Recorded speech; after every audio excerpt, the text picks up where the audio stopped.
So you asked me before the break, are we really going to see snowflakes in Portland? Yeah, it's a question. It is, and it's a legit question, and I think the answer is maybe. Maybe, good. Well, so stay tuned. I'll be home on my day off and just look out the window. Okay, I'll walk you through that in a second, but let's show you what's going on out there right now. Radar over the last 3 hours showing this looks kind of the same as it did yesterday morning and yesterday afternoon, right? Snow in the higher terrain, on and off rain showers for the lower terrain, and the yellow areas suggesting some heavier showers now working their way through Portland and Vancouver right now. Wait 5 minutes and they'll shut off, and then we'll get a break, and then we'll see more of them. Also in the higher terrain, winter storm warnings continue for the Coast Range, for the foothills, for the Cascades.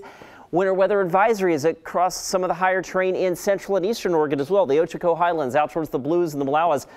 Northern Blues still under a winter storm warning. We had some trouble on Interstate 84 yesterday with the snow coverage out there. I thought I would give you a look at what Highway 26 meanwhile looks like up in the Coast Range this morning. This certainly looks different than it did yesterday. We had bare pavement yesterday, so the snow levels have come down just a little bit. This is at 1,400 feet. Near the Sunset Rest area. And of course, Highway 26 up over the Cascades is just getting pounded right now with snow. This is a live looking government camp, no doubt. Lots of skiers and boarders headed up there again today as they dig out the lifts again today.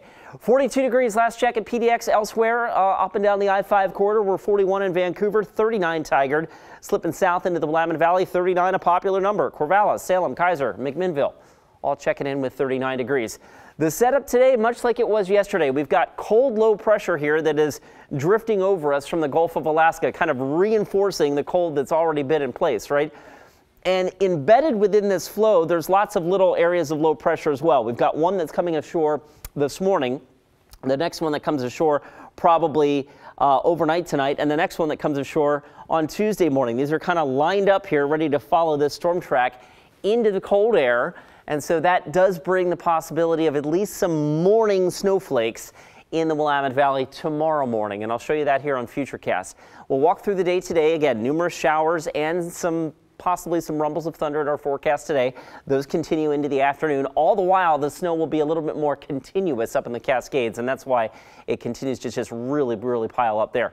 As I roll the clock in early tomorrow morning, you'll see that Futurecast, again, it's spotty, the nature of the showers here, but let me stop it at 6 a.m. on Monday. You can see that our model is certainly picking up on the snow becoming a little bit more of the dominant precipitation type in the skies here over Portland. Now, that doesn't mean that it's going to accumulate on the valley floor. I don't think it's going to be cold enough for that. But the point is that is something worth watching early tomorrow morning. Certainly some of the higher hills could have some snow coverage getting up to 1,000 feet in town. 48 for a high today. Watch Futurecast tonight. We dip down into the mid-30s, so 35 in Portland, 34 Salem. Once again, lending to at least the chance for some spotty low elevation accumulations early tomorrow. Whatever happens melts away really quickly because we're back at the upper 40s. But in any event, I mean, it's the 2nd and 3rd of April. We're still talking about occasionally briefly lower snow levels than 1,000 feet in our forecast. 49 tomorrow, 50 on Tuesday. We're going upwards in the temperature department. We also did have to throw a chance of rain in that 7-day forecast for midweek. It appears that there is a significant, albeit short-lived, a significant shift in the weather pattern going into days 7 to 10. So what that means in the short term is that the models are having a tough time timing out the rain, but on the back end of that, you're excited now. It looks like we could be in for a couple days of some really warm weather, some really nice weather getting beyond the range of our 7-day forecast. That would be a nice change. That'd be great. Yeah, but in the meantime, you know, I'm getting over I had tweaked my back a couple weeks ago, but I think I'm ski ready. I think I might have to get up there. Monday, Tuesday, good days. It's going to be amazing. Yeah, thanks.